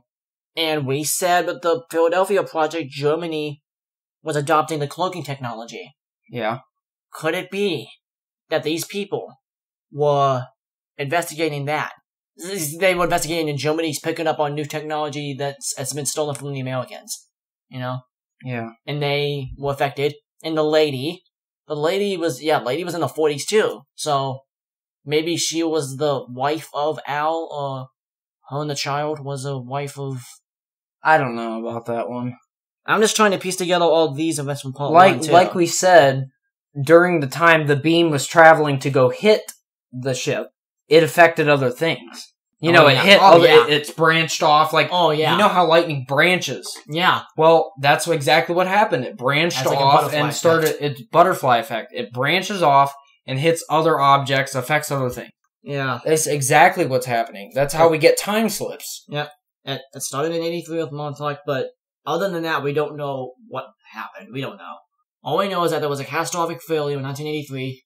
Montauk caused it. They were working on time travel and teleportation. They were trying to fix events, you know, like the Vietnam War. They're trying to make sure they didn't happen, and they messed up. And now it's causing lightning ripples, which caused a beam to hit the ship, and maybe even a beam in 2016. Who knows? Oh my gosh. Oh my god. Okay, why do you think... Okay. Do you think even the government knows how to piece this all together or no? They got no way to fix it. Until the government comes out and declassifies any or all of this information, then we really have no closure to... No. I'm sorry about this, guys, but we don't. We don't, because the government is stubborn and they won't tell us what happened. It's probably going to be another, 20 years before they actually declassify it. Who knows? They may never declassify it. We may have to break in ourselves and find this stuff. Oh my word. Oh my gosh. This is just insane. As of right now, it's all theories. Yeah. Yeah, but I have enjoyed talking about this, too, because this is... Okay, hold on. Let's take one more stab at this timeline. Okay, one more stab. Maybe... Go. Okay. Maybe something... Maybe the dude was... You said he was a researcher in UFOs. Yeah. He's Maybe he was a researcher for Area 52. Because that would make sense. If he was researching UFO engineering in Area 52, why was he so close to the base? Maybe he was just coming into work, as an employee there. I didn't hear anything about him being that. All I heard that he's some researcher guy, Researcher. Yes, researcher. Maybe for them. Not for them, but on his own terms. Like a hobby, something he chooses to do. Well, what do we know of? I mean, he could have chose to be a doctor, but he wanted to be a UFO researcher. I mean, how do you go about that, telling your parents, hey, I want to be... about me wanting to be a doctor. Now I want to research about UFOs. Right. How do you go about telling them? You don't. You do something. That means another thing for me to think he might be an Area 52 worker. But who knows? I mean, yeah. Until they put closure on this, I'm just in the dark here. We're all in the dark. Now, hold on. Oh, I got an idea. Let's talk about some of the potential consequences of this. What can happen? Because we know about that. I mean, we know about that. Oh yeah. What could happen from this? Years from now. Like what could these time slips do to our planet? What could they do? From this one little catastrophic event in 83, what can happen? What could happen? Definitely continues the research for further development in time travel, and that's why the government tends to keep this a secret from other countries. They keep it top secret, because if it happens to leak out to the public, then the public might accidentally leak it out to other countries like Russia. Yeah. And, other countries that get a hold of this. the Middle East. Yeah. If they get a hold of this equipment, then they're going to end up, trying to kill us, change history. They may even stop, the U.S. from ever existing. Yeah, might not even ever exist. Yeah. So that's why this is such top secret stuff. So it's understandable that the U.S. wants to keep this under wraps. Yeah. But at the same time, it's stressful, it's irritating, and quite frankly... It's pissing us off. Yeah. I mean... That's a good nice way to put it, Aiden. Yeah, well it is, because we're trying to piece together this timeline, and we have no freaking idea, and this is just... My goodness. You've been keeping it under wraps for almost 50 years now. I think we're ready to hear what you have to say. Seriously. Yeah, we are both ready. My gosh. That's crazy. Oh my word. The government. Oh my gosh, there's a bunch of gay people. That's just a bunch of... stupid. A bunch of... Oh gosh, they're just stupid. Sometimes gays used to just say stupid. Oh. And the word for stupid, so... Yeah. Man. Okay, that's enough about that. I'm gonna get my brain a rest. You wanna do the weekly Geek Freak now? Yeah, let's move on to that. And give us some hefty time to talk about it if we need to. Yeah, okay, All right, yeah. so let's put our brains to rest now, because we've had our brain in knots for over, probably at least an hour now, right? Hour and a half. Okay, yeah. So we're definitely going to, hopefully everyone liked that. Yeah, please, yeah. Yeah, so... And hopefully them can get arrested for it. Yeah. Because those files I looked at, they're top secret, but... Alright, so we're gonna talk about we really haven't looked into this as much. You know, we theorized with gaming as well. You know, we talk about different games that we're interested in. Mm-hmm. But do you know exactly what type of games we play on a daily basis? No. Yeah, we want you guys to learn more about us. We want to know you guys on a personal level, you know? Yeah, so for this weekly Geek Freak, we're going to talk about the different games that we play, that we enjoy. Children and, we're growing up with. Yeah. Alright, so what game console was your first one? Mine? I remember it like it was yesterday, PS2. PlayStation 2, I got it in, for my 3rd birthday. First game I ever bought was Backyard Baseball. Yeah. That game was amazing. Backyard Baseball 2003, first game ever. That's why I fell in love with baseball. You also fell in love with video games at that time. You, Jude? What was your first console? First console was a Game Boy Advance SP. Oh my gosh, that's awesome. So a handheld. Wait, red, purple, or what? What color was it? Was it red? It was blue. It was blue clamshell design. So it Game flipped Boy. up then. Yeah, SP. Sweet. The Game Boy Advance SP. That one opens up. It's clamshell design. Yep. Yeah. That's cool. And so, yeah. So I remember my cousin Caleb gave it to me, and because he already had like another DS. I think he just got a DS or something. So the DS just came out. Yeah. And he's like, well, Jared doesn't have a game, so he decided to give me his Game Boy Advance SP. Because he has a more advanced. Yeah. Yes, yeah. And so he gave me... Exactly. No, but I was really happy because that really got me into games. Oh, so yeah. He gave me Pokemon Leaf Green and Fire Red. I remember. Those games, oh my word. Yeah, so that's what got me hooked on Pokemon. And those games are amazing, dude. You know, and then he gave me some other games, like there was a Spider-Man game that was kind of fun, but I got stuck on it. Nothing hooked you in as much as Pokemon, though, probably. Huh? No. And the funny thing about the Pokemon, I'm not going to go on too much of a tangent about it because I want to hear more about Aiden, but... No.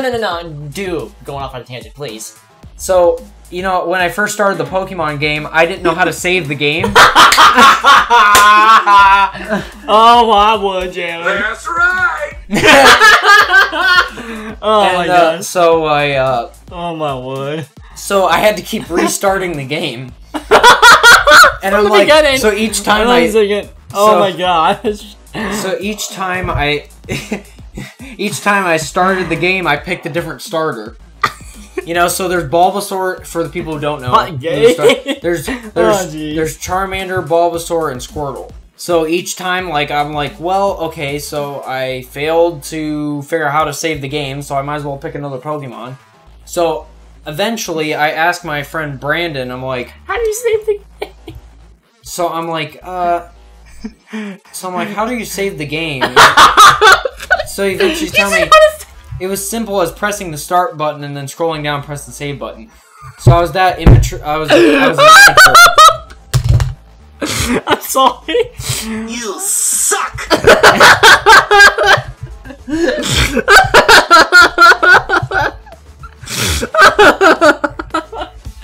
Oh my god, I see some.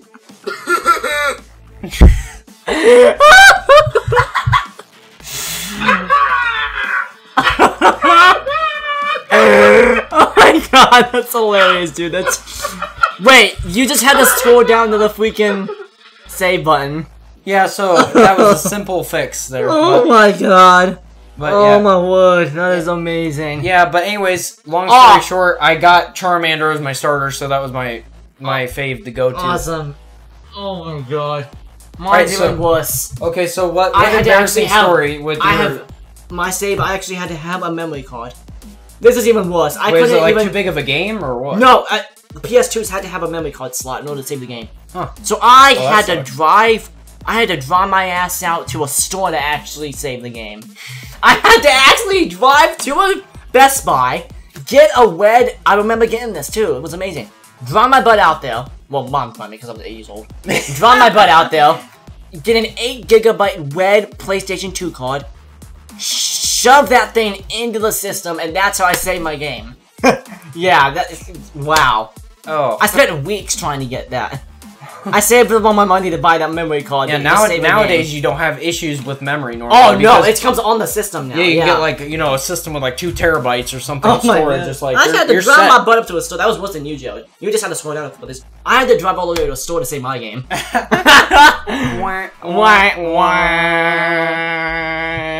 Oh my word. Oh jeez, Aiden. I had to drive my sad trombone. What the heck? Oh my word. So, yeah. Yeah, let's say some other, let's look at some what was games your now. first, no, hold on. I got another question. What was your second console then? Did you just move up, or did you, like, when was your first Nintendo system? I had to say when the Wii came out. Wii? Yeah, wait, no, I thought, didn't you have a Game Boy, like a GameCube or something? No, that was given by a friend called Isaac. Oh, Isaac okay, gave that to me, that was definitely later. Oh, yeah, that was way later. Yeah, my second console was a Wii. Well, it was the family's console, but my second console was a PSP. PlayStation Portable. Oh, yeah. And this is amazing. One of the teachers gave it to me as a gift for me, like, working so hard. They actually went out and bought me a PSP. That was so nice. Really? I never heard that. Yeah, it was so nice of them. I remember that. That was amazing. But yeah, that was awesome. Yeah. Yeah, so, Yeah, that was my second console. What was your second? Okay, so I remember I didn't have a home console for the longest time. I was with handheld for the majority of my, like, first years of gaming. Yeah. Oh, yeah, for years, yeah. I had a Game exact Boy. opposite for me, dude. You and me the exact opposite. I started off with consoles. You started off with handhelds. Yeah. So I had a Game Boy Advance SP. Then I moved right into, like, after, you know, because Game Boy was starting to go out of style because, you know, Nintendo's like, well, we got to start coming out with a new device. Game Boy is now not the current times. You know, we developed touchscreen. Fun fact: the DS was the first. Was the first touchscreen? Was the first touchscreen device. One of the first ones. Well, Nintendo patented before the iPhone. I mean, iPhone. I can't believe I said iPhone. iPhone. Oh my god.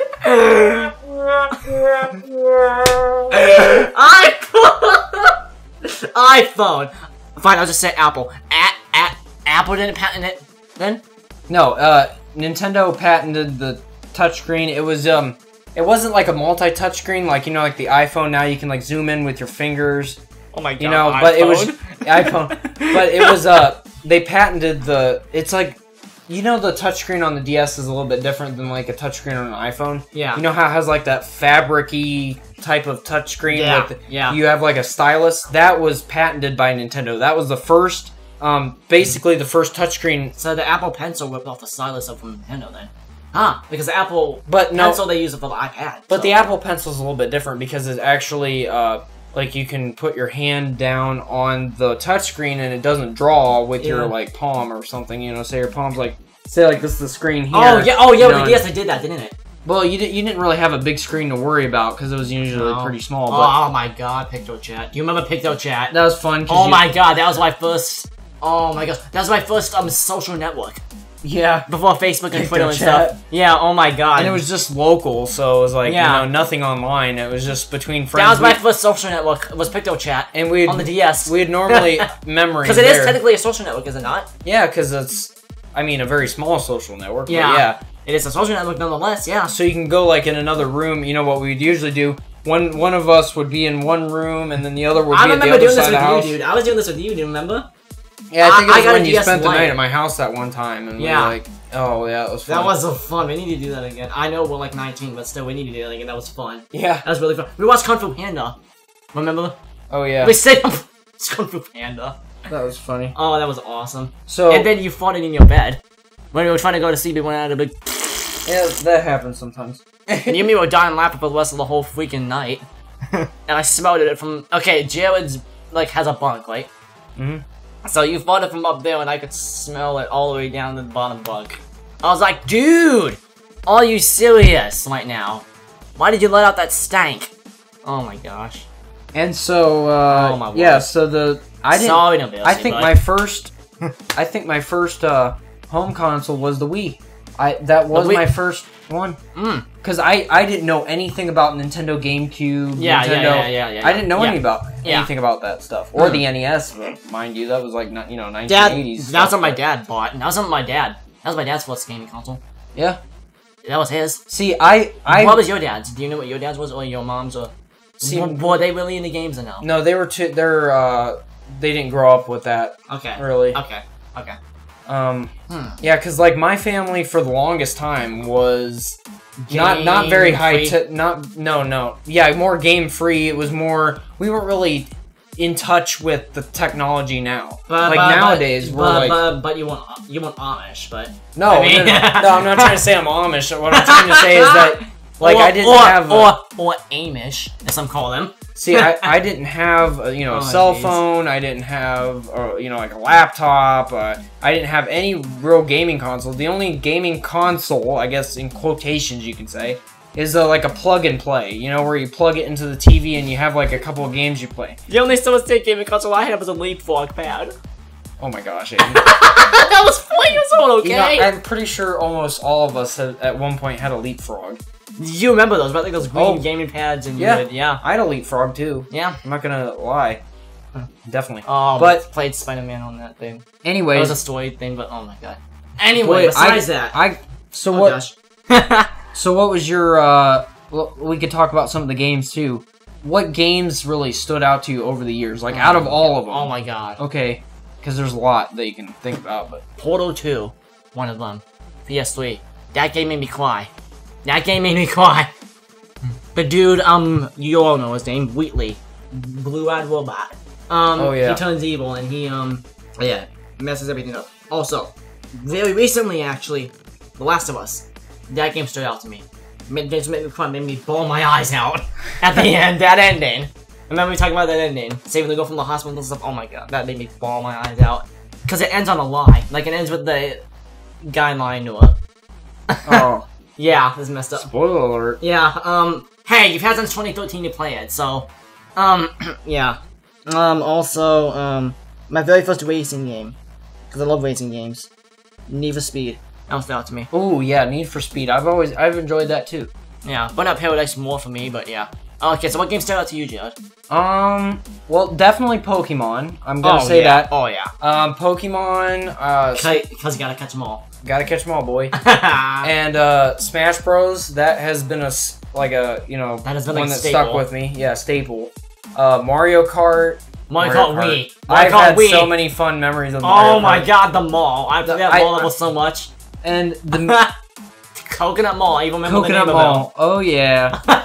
Going shopping. I'm not shopping today. I'm racing. of it. Oh my gosh. Oh my word. And let's see. Another thing I'm always into is I love sports games for like consoles. Like Madden and like RBI baseball and stuff like that. No. No, that was Wii Channel. No. That was Wii Resorts. Wii Sports. Oh, do you know Jeez. And Resorts.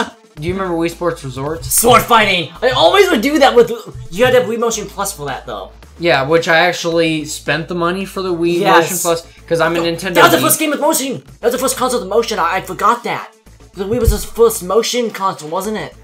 Wii was, yes. Yeah. That's why the Wii sold over 100 million units. I kickstarted the whole thing. But that we got a PlayStation Move, we want to have Connect. Yeah. Wow. Oh, yeah. Copycats. Okay, Xbox. Yeah, I'll agree with you there, though. PlayStation did copy off of... Oh my god, that was a fail. PlayStation Move was fun. It was fun. It wasn't a fail. It wasn't as big as Wii Motion, but it was big. I mean... Not as big as the Kinect. Oh, heck no. Kinect, like, seriously, I have one in the room right now. But, I always had fun with the... Speaking of the Kinect. Did you have, like, the Kinectimals? Like, the Tiger thing, and he would... Yeah. That's so cute! I may or may not have played it 2 years ago. Chillin'! You're supposed to be mature! What is wrong with you? I'm a mature human being. Meow.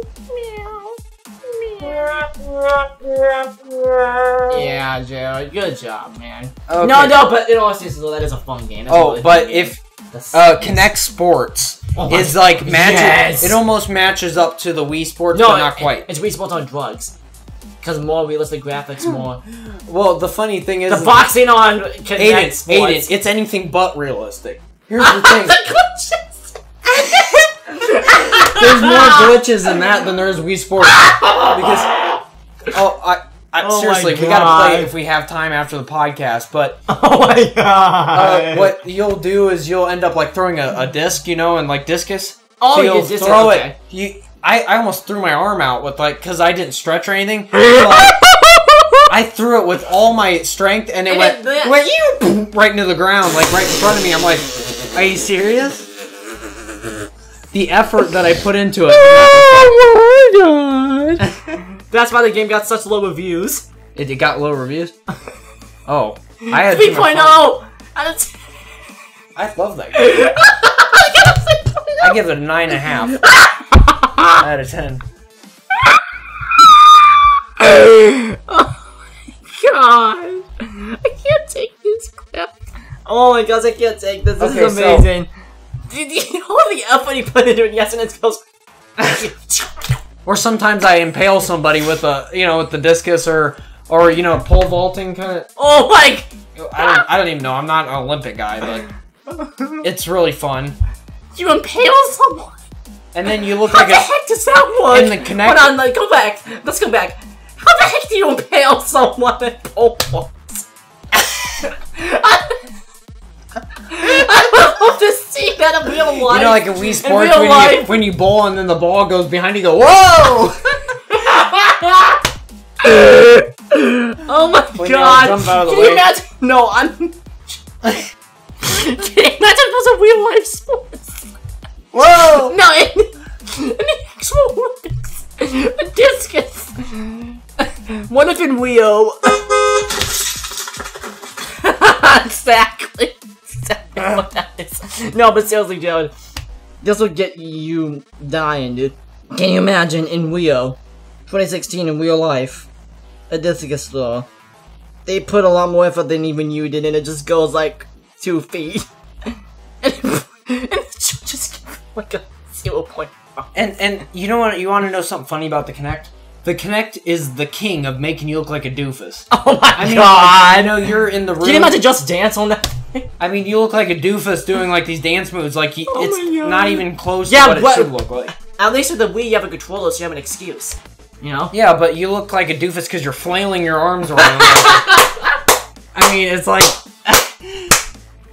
And half the time, the freaking thing won't connect. Remember, you have to stay. Oh, you have to stay within the boundaries. Stay in the middle. And if you happen to step out of it, like while you're running or something, the game actually stops. the character on the screen stops moving, and then you're like, "Crap, go!" Yeah, he's flailing everybody. And then before you know it, cuss words start flying. You know, like, come on. Dude. One game I did love, Kinect Adventures.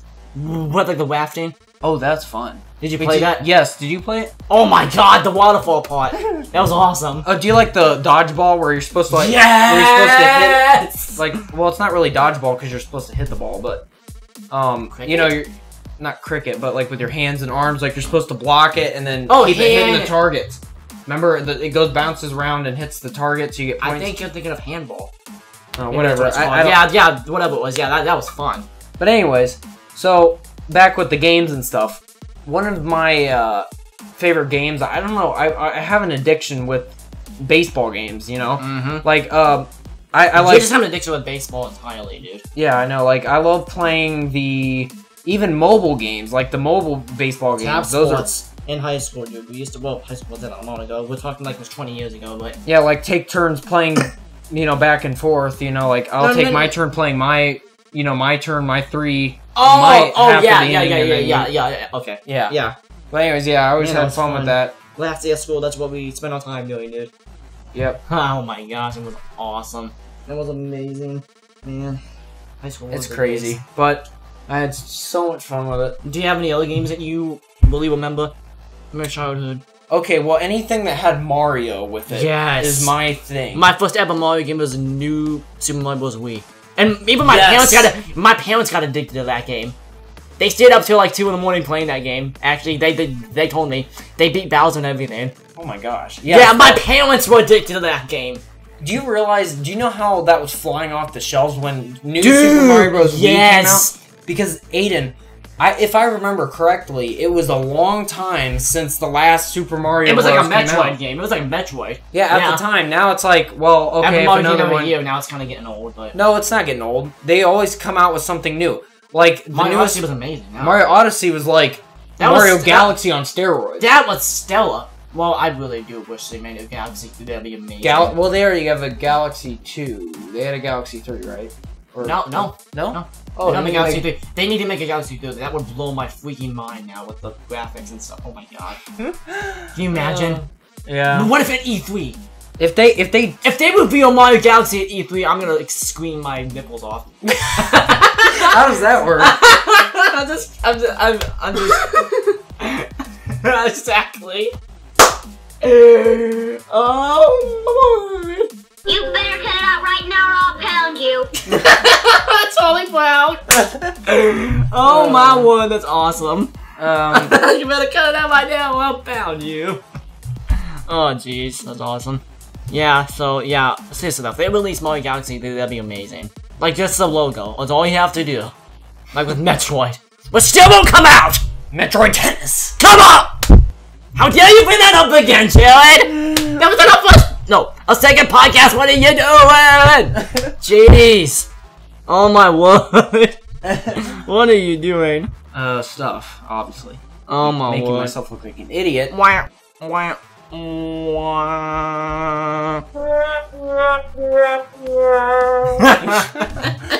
Oh my word. But anyways, so fast forward to current times, Aiden, what are you looking at now? Like, what kind of consoles do you... you own a Nintendo Switch. Yeah, love that to death. Love it in the Wii U. Actually, I have a bone to pick with the haters there. With there's a lot of haters. There's those haters out there that say the Wii U sucks, has no games. No. I'm not saying it sucks. I'm just saying the Switch is better. Well, yeah. I mean, I'm not going to disagree with you on that. But what I'm going to say is that the Wii U, I think... The Wii U is awesome, too, yeah. I think personally, in my opinion, I think it lived up to expectations. Now, Nintendo will say, well, it didn't live up to our sales expectations. Well, that is the truth. It only sold over, like, maybe 13 million units in its lifetime. And the Switch is outselling the Wii U. Yeah, and even the PS4, which is huge. And it's outselling the Wii U in its first year. Well, how many units has it sold now? Like, Aiden, it's only been a little over a year that the Switch has been out. What, and how many units? That's what I'm asking. Like, over 100 million, right? It has to be almost 20-some million. Has to be. So it already outsold the Wii U. Has it outsold the Wii yet? Oh, no. It's on track to, though. It's on track. How many units did the Wii sell, though? The Wii sold over 100 million units. Holy crap! Oh, dude, imagine this. 100 million people. No. Oh. PS2 is still the most sold console of all time. Do you know how many that sold? No, I don't know. 1 billion with a B. With a B. Really? Wow. In its first week. No, not in its first week. Yes, in its first week. No, they had to have so many consoles. Tell me if you have a problem with this. PlayStation. PS2. They had so many problems they had to have planes. Giant C-130 cargo planes land and dump out the consoles in cargo. Like, literally. Not trucks, planes. Huge planes. Hundreds of them. Like, it was insane, dude. It was insane, my man. Crazy stuff. Crazy stuff! Crazy stuff. But yeah, probably not in the first week, but it sold over 1 billion units, so it was nuts. I was about to say 1 week is that's really far fetched. I don't believe that. That would be like the god console. Because I clearly don't remember hearing PlayStation on the thing of saying outselling. Well, yeah, you were 2 years old, dude. No, I mean, like... no. If you listen to it now, they say that the Wii is was the fastest selling console, but now the Switch has bypassed the Wii. The Wii. In that retrospect, I thought you said that it was on track to pass the Wii. I know in total lifetime sales. But what I'm saying is in the amount of time that the Switch has been on the market, it did outsell the Wii in that category. So. It's the fastest selling in that amount of time. So it's maybe even gonna surpass the Wii in lifetime sales. Yeah. On the track, it's probably fastest selling on par to beat the PS2. See, Nintendo it probably has already beat the PS2, probably, in terms of... I don't know, but... PS2 was all over the news. Not sold, but... But you see, it's like Nintendo is creative, and they come out with all these different... Yes. And I'm going to take a hit at Xbox here. Xbox, they're not very creative. They come out with, oh, wow. I mean, PlayStation is kind of a culprit of that, too. But what they do is they'll be like, well, here's the new console. It has better graphics, so that's why you should buy it. Yeah, and that's the same with Apple. Apple does that with their iPhones. They're like, well, here, we got like a slightly bigger screen, and now you have Face ID. That's all we changed. No, there's your new phone. The iPhone 10 had a lot of new things, though. Yeah, well, I guess that's an outlier there, but... you barely get much of a change. The iPhone 8, though. Like, that didn't need to happen. Yeah. I don't think. Yeah, but anyways. Yeah, okay, yeah. So now PlayStation has been accused of that, and they have done it. PS4 Pro. Like, do you seriously need to release a PS4 Pro? Just wait until the PS5. It's just a little money maker. That's what Sony's thinking. They're like, PS4 Pro and then PS4 Slim. At least, yeah. That's like... about that? Yeah, they're just trying to make a little extra dough. That's what they're trying to get those people. Movies nowadays. Yeah. Don't even get me started on movies. So any last thoughts before we wrap it up? Yeah, oh my gosh, if video games are banned, I would cry myself to sleep. I would, they have been such a big part of my life, I fell in love with them when I was 2 or 3 years old, and I just... And it's something you always play until the day you die. Yeah. I mean, that's something that you enjoy doing in your pastimes. It was just... Oh, my God. I was sucked... Okay, I'm sorry, the first game I ever played was Backyard Baseball. But hey, at least it was a video game, and I got sucked into it. I got, obsessed with it. Oh, my word, what is this? Not only was it a moving picture, but I could control this. What the heck? Yeah. Let's go into the concept of a new video game. Like when your first game experience, okay? Let's go into that real quick.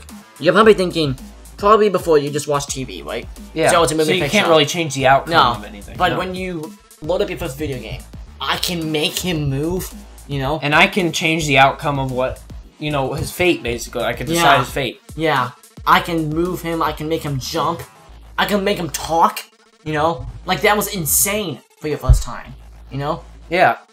Like, it wasn't, oh my word. And then it's evolved, and then now we have fallen in love with the game. I love games! I love games. Don't you, Jared? Yes. Oh my word, yeah. So that basically wraps up my thoughts on it. Any thoughts that you have, Jared? No, then I'm gonna continue to play my Nintendo Switch and, keep getting whatever new games that catches my eye. Yes, and, guys, do not forget, E3 is coming up soon. Yes. E3 is coming up soon. I'm excited for it, man. Oh yeah, it's right around the corner. So we'll keep you updated with that in future weekly Geek Freaks. So hopefully in the upcoming weeks. And one more thing. Oh gosh. And one more thing. Takes place in June. So make sure you tune into that. They'll have I have a schedule on my phone that I can probably post to Facebook or something to let you guys know when each company will be doing their presentations. Announcements and stuff. Yeah. Alright, yeah, so that's all I have to say, and you can wrap that up. Nothing else, but other than thank you for watching, or listening. Well, listening or watching. Listening or watching to our podcast today. And if you like it, please hit the like button and subscribe for future content. Yep. And get notified. Yep. See you guys. See ya.